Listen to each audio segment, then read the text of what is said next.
Hi, this is John Bennett, the travelballdad.com. We've got a pretty cool guest today, Miss Allison Roberts from South Carolina. Allison, welcome. Thank you. Thank you so much for having me. You're welcome. I ran across Allison on social media, and she, uh, not to say there's an expert, because I don't know if there's any experts out there in regards to recruiting, but she's lived the life, and she's got some great tools out there and works with a lot of different folks across the country with the recruiting journey. And not to get too far ahead of myself, Allison, please introduce yourself. Hi, yeah, like you said, my name's Allison Roberts. I'm the owner of How to Get Recruited, where I just help educate and mentor student athletes and their families through the recruiting process. So, me myself, like my life story in a minute is that I in high school had the dream of playing college volleyball. Didn't exactly know how to make that work and what steps I should be taking. I didn't have much support in the process, but I was very blessed to get a scholarship to play Division I volleyball for 4 years at Presbyterian College in South Carolina. And after that, I went and coached at the college level for 6 years. And then after that, I married a guy in the Army, and we're just living that Army life, three small kids. Coaching college was not working for our family and our stage of life. So I said, how can I continue to help athletes and do what I'm passionate about and love doing? So I worked at a club as a recruiting coordinator, and I have been doing How to Get Recruited for about a year and a half now. And it's been so much fun, and I really enjoy doing it. And I'm sure we're going to get to this at the end, but let's go ahead and do it right now as well. Let's do it. Any parents that or youth athletes that are interested in getting a meeting with you to learn more about how you can help them through the process, what do they do? Yeah, they can go to howtogetrecruited.net. You can schedule a discovery call in there or find me on social media. Instagram is kind of like where I live social media wise. So if you find me on there, shoot me a DM and we can chat about it. Awesome. So let's Yeah. dive into it now. Um, Having just gone through this process a couple times as far as getting recruited, um, one thing I learned is there's so much to learn and it's constantly changing. And sometimes you feel like you're left on an island to Mhm. figure it all out for yourself, correct? Yes, Um, absolutely. for parents with youth athletes, where would you suggest they begin thinking about the possibility of playing at the next level? Yeah, that's a hard thing because it's happening younger and younger. The athletes either have this dream or the parents have their dream for their athletes, and it's younger and younger absolutely every single year. But as far as when they should start, I think step one is they have to love the game. They have to love their sport because if they don't love the sport, it's going to become a job. They're going to get burnt out. They're going. So if you're noticing that your athlete loves what they're doing and they really come alive on the court or on the field, whatever they're doing, protect that as much as you can. Their love of the game, make sure that they are, having fun as they're playing. And whenever that comes about organically, that's great. And parents, we can ask, hey, have you ever thought about playing in college? Is that something you're interested in? Maybe take them to a game and just let them see it and see how that kind of fits for them. But most athletes, I would say about middle school, start to have that goal and that dream. Is that when the recruiting process starts? No, but I think that's when kind of those things start firing in their brain and they kind of can see themselves, doing this long term. What are some trends you're seeing in the recruiting process as it stands today versus, when we grew? I'm a lot older than you are, but what are some current trends today that parents should be on the lookout for as it pertains to recruiting? And I ask this question because we touch on services, right? You provide a Mhm, service to families to help them navigate the process. mhm. What are some things to look for services that are doing good things and services that may just be out for a money grab? Yeah, I love that question because there's a lot of options. There's a lot of options out there when it comes to getting support in recruiting. There's a lot of websites that offer, player profiles that you can pay for. And, they say that they will promote your athletes to different schools.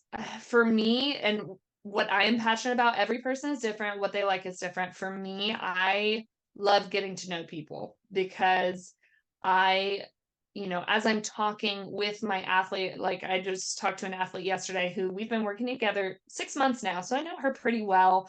I know her goals, and she was kind of talking through what she wants to major in. And I was able to help her because I know her. I'm like, that doesn't seem exactly like your personality type. Have you thought about how this would look, with a family and with, those types of responsibilities? And I was able, because I knew her, to kind of speak to that and just ask her questions about that. And I'll never say that's a bad idea, but I'll say, okay, have you thought about it like this? So, I really encourage parents who either don't know what they don't know, or feel like they can't do it alone, or that they haven't had success doing it alone, maybe, to find someone who you can get to know on a personal level. There are some recruiting services out there who they say they'll do monthly or bi-monthly calls, and you get a different person on the phone every time, who you have to catch back up on your whole life history. And it doesn't feel very helpful long term. So I would definitely say looking for somebody who cares about what they do and are passionate about what they do and what your athlete does. And then B, definitely look at, the price tag that are attached to a lot of those, because not a lot of families out there have, the money we're putting a lot of money into travel ball in the first place, right? So to add, there's just a lot that is out there. So do the research. Don't go with the first person you find, and make sure it's somebody you're comfortable with and can trust. It's an interview process, right? Get to know people. Yeah. And one of the Hmm. things, the reason I wanted to reach out to you was, uh, I saw what you were doing, and I kind of got an idea that you're a one person shop, right? With a network Hmm. to help navigate the process. And yes, there's the 1,000 pound gorillas out there that have a lot more resources and things of Hmm. that nature. But to your earlier point, getting to know somebody and truly working for them, right? Not just cashing a check, but working for them to help them achieve that goal. That's pretty priceless, and it will come through in the interview process, I would think, as far as the genuine aspect, if they are or are not genuine Yeah, you would in hope that so. I play. actually I actually just had a new athlete who I'm just started working with. I have my first call with her in a couple days. She signed with a company her freshman year, and she's a junior now, and they haven't done anything for her. They haven't educated her. I think they had one call at the beginning, and since then she said, I don't think they would even say, I don't think I would hear from her from the next year if we didn't contact her. And I'm like, that's, don't put your money down on something like that's not going to walk through the process with you. I just think that's very important. And to the earlier point, some of these organizations will come in and do a good dog and pony and get the parents all Hmm. geared up. And hey, by the way, it's a couple grand and it's a one-time fee, and you know uh, we're gonna help your son or daughter get there. And some of them do. Don't get me wrong. There's some good ones out there, and there's a lot of good ones. But Hmm. just trying to shed light on, do the due diligence, because it isn't inexpensive, and give yourself and your kid the best chance for success. So I appreciate you Hmm. touching on that. And Yeah. travel sports is an expensive endeavor. It never stops, it seems. And Hmm. a lot of these kids or say they want to play at the next level. In the course of you working with kids, do you ever have tough conversations? Well, I'm sure you do, but have you ever been in a position to where you figured out this kid doesn't want to play at the next level and had to cut ties? I didn't have to cut ties, but I had to have tough conversations, absolutely. Because, kind of one of the most common things I run into is this athlete wants to go D1, and they want to go to the University of Tennessee, and they're a 5'6" outside hitter. And, we have to talk about that, and we have to just talk about the realistics of that. And do you love volleyball? Do you want to play volleyball, or do you want to have a fun college experience at a major school? Because I don't think you can have both with where you are at. And that's a very tough conversation. I hate that conversation, but it does nobody any favors to be dishonest, or to, encourage them to pursue something that is not a reality for them. So I've had lots of athletes like that. I've had lots of athletes who say they want to, but then they're not doing the work, and it's 6 months down the road, and we have to kind of do a little bit of retroactive, accountability of, hey, you haven't been reaching out to schools. Why? Are you losing? Are you losing your love for the game? Are you losing? Do you still want this? And I've had tons of athletes over the years, who choose that this is what they want and they go at it with their whole heart. And I've had, a decent handful who try for a little bit, or, they have this big ideal in their mind. And, we have to be realistic. And at the end of the day, it's their college education. It's important. This is what's going to set them up for their future. And if athletics is a piece of that, that's amazing. And, I love that and want to encourage that, but it doesn't have to be. If they choose that they don't want to do at least varsity, athletics, maybe they can do intramural stuff like that. They have the freedom to make that choice in my mind. Because, they're kids, they're allowed to change their mind. I've also had a handful of athletes who regret that decision after their freshman year and they reach back out. So yeah, it's just, we have to have really intentional conversations with our kids about where their heart is, what they're passionate about, and, just what they're going to be happy with at the end of the day. One of the things that, so I've been exposed to volleyball at high levels, at baseball and softball at high levels. Not so much soccer, or basketball, quite honestly. Do you help all athletes, or do you focus specifically on volleyball? I specialize on volleyball one-on-one because with my one-on-one athletes, I'm watching their film and I'm giving them feedback. So I can tell them if they, what level I think they could be successful at.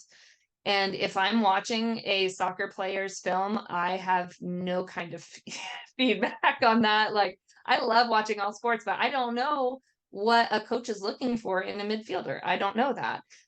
So I do host webinars periodically that are beneficial to all athletes about how to email a coach and what questions to ask and what a parent's role is in the recruiting process. And I welcome athletes of all sports. One-on-one, I just do volleyball just because that's what I know, and I can help those athletes the most intricately that I possibly can. That makes a lot of sense, and I'm sure you've got a Mhm. network. Should there be a certain other sport, Right. you can connect those folks.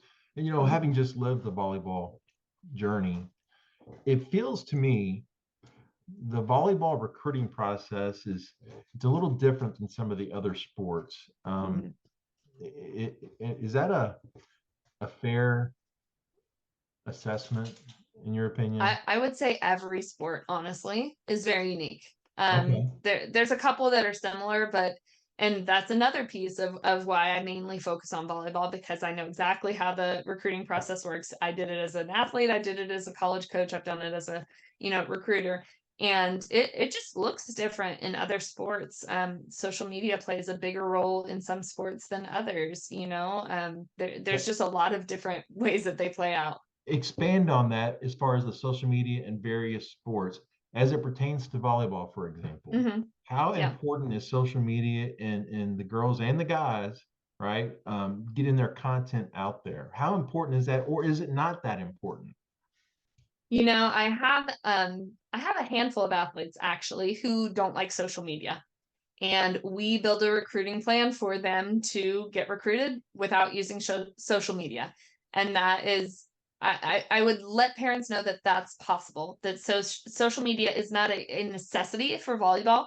It's not a necessity. It's not something you have to do. Some coaches love it and really utilize it. Other coaches don't. But for some sports like basketball and football, they're on social media and they're really getting it done on there, and it's Mm. great to be able to utilize. What's really amazing is just kind of like you said at the beginning of when we started talking about how recruiting has evolved over the years. There are no barriers. There don't have to be any barriers between athletes and college coaches. You have email, you have phone calls, you have social media. We have so many different ways that we can connect to college coaches. So social media can be a great asset, and it can be a great way to get your film in front of coaches, to get in touch with coaches, to be able to find out what coaches are looking for in different grad years. There's a lot of different opportunities on there. Is it an absolute necessity? No, but it can be helpful if it's used the right way for the right purpose. I can sit here and talk all night, Allison, but I Yeah. realize I realize a lot of the questions I'm asking are what you do for a living. So I Hmm. don't want to open the curtains to all the good stuff that you That's provide. okay. I'm an open book. Okay, that's and you know what? Every athlete's different. Every situation is different. Hmm. Um, in the volleyball world, it felt, you go to these big tournaments, Orlando, Chicago, Dallas, and all in between, right? Hmm. Um, you got 100+ courts happening, and coaches are walking everywhere. Hmm. Um, it's almost overwhelming to an extent, and a lot of these athletes don't know how to get people to the games. Hmm. To you and me, it might be easy to say, hey, make sure you send out email your coaches the schedule for the upcoming weekend. But Hmm. sometimes that doesn't take place, or they just want to get seen, right? And they just Yeah. don't know how to get seen for the right level that they have the talent skill for. Hmm. It's just a big Rubik's cube, quite honestly, Right. in my opinion. And some guys and girls can do it in less than a minute, and people like myself have to take the stickers off and complete it that way. So I share all that for athletes, freshmen, sophomore, even juniors, right? Even seniors, because there's a lot of Hmm. schools that um, are still filling spots after a senior year, right? Yeah. Um, what are some good practices youth athletes can do when they're going to these big tournaments? That we talked about emailing schedules out, but are there any other things as far as, I'd love to hear your take on that. What can athletes do to get more exposure or more quality exposure? That's a great way to put it, is quality exposure, because coaches are going to be there. Coaches are going to see them, but coaches might have no idea who they are and what their grad year is. There's a lot of athletes who are playing up an age group, and they need to be a little bit more proactive if they're doing that, to make sure that coaches know, hey, I'm in 18s, but I'm actually, a 17s. I'm a junior. So yeah, there's a lot that goes into that. And with the athletes that I was talking about a little bit ago who give up on playing in college, so many of them do that because they expect a coach to just discover them, and they wait and they wait and they wait some more, and it's their senior year, and now maybe the types of schools who are still recruiting aren't necessarily ones they're excited about. So there's a lot of that. So I really encourage, starting your freshman sophomore year, start reaching out to coaches. Be active about the process, because if you're waiting, you're going to be limiting your options significantly. So creating a target list of schools, being organized is a very big piece. A lot of people don't talk about enough, because if you're just sending out emails, you don't remember who you've emailed, you don't remember when you emailed to them, 4 months down the road, we're trying to remember, and we have to dig through our, sent box, and it can be a little crazy. So that's definitely one thing to be proactive, before club season. Get some kind of organizational system, whether it's a spreadsheet or, great email folders, however you're going to figure that out. Have some kind of system. Parents, help your athletes do this, because they're not notoriously the most organized in the world. So kind of stepping in and helping them have a structure, so that when it is March and we're starting to have all of these, qualifiers, big tournaments, that kind of thing, we have a system in place, and we're not going to miss out on any emails, if they're juniors or older, and we're able to get those contacts. For some of the other athletes, just stay consistent and continue to reach out, so that coaches know to look for you, and they'll mark you as an athlete to evaluate. Cool. From a Mm. volleyball specific perspective, at the Division 1, Division 2 level, how many scholarships do they get? So the max for Division 1 is 12. Okay. So at any Division 1 level, the maximum they can have is 12. So, all your Power Five schools technically usually have 12 full scholarships. Does every Division 1 school have 12? No, like hard no. There's some who have 6, there's some who have 4, and they're able to spread that out for up to 12 athletes. For Division II, it's 8. Same thing. And full scholarships are a little more rare at the Division II level. They do happen. But yeah, they can spread that out. Up to 8 players can be on scholarship. And what about the NAI? So Division III, I don't believe there's any athletic scholarships, but Correct. NAIA, what does that look like? Man, NAIA has the biggest spread scholarship wise. There is scholarship money. There's not necessarily stipulations as to how much, how little, how many people. It's a little bit more widespread at that level. Okay, and at the JUCO level, do you have much experience placing athletes at the junior college level? I don't have as many. I have a couple. I have lots of coaching friends who are at the junior college level, and junior college is such an amazing opportunity because of scholarships, because there's some, Division I junior colleges who all of their athletes are on scholarship and are not paying anything out of pocket. So there's a lot of opportunities there. Division III junior colleges do not offer athletic scholarships either. There's Division I, II, and III in junior college as well, which is just confusing, but that's what it is. Right. So yeah, a lot of the Division Is tend to have more of the scholarship opportunities, but D2 does as well. And circling back to the earlier comment about the right fit based on the skill set, I was going to make the comment that it's a fine line to walk and not be a dream killer while Yeah. trying to be a realist at the same time, Hmm. right? And getting them connected with the right fit. And not everybody's going to Texas or Louisville or Hmm. Nebraska, um, but there's still a lot of great options out there, right? And Yeah. I, I think kids today, and you see this more so because it's what you do. Would you agree? It's Power Five first, and then everything kind of after that, after they get an idea as to, well, I'm probably not that good. Right. I tend to see it start with D1, just the whole clump of D1. Definitely the Power 5 ones are the ones that are on every athlete's first list that I get. Um, but yeah, it is. There's some athletes who they need to discover it themselves, and I kind of am of the opinion, if you want to send an email, send the email.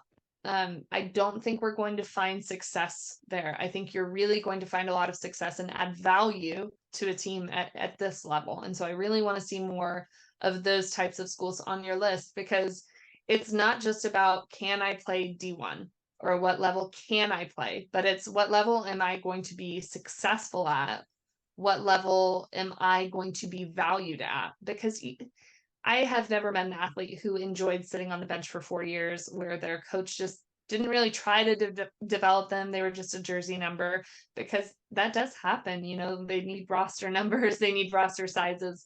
So I really encourage them, if you want to go D1, if that's the dream, if these schools are the dream, okay, send the email, reach out, but focus on these ones, because I really think you can be successful at these types of schools. And that's the value you bring to the table, right? Having been Hmm. there at multiple positions and understanding, um, I can see how can they would gravitate towards your opinion, obviously because they're a client, but um, Hmm.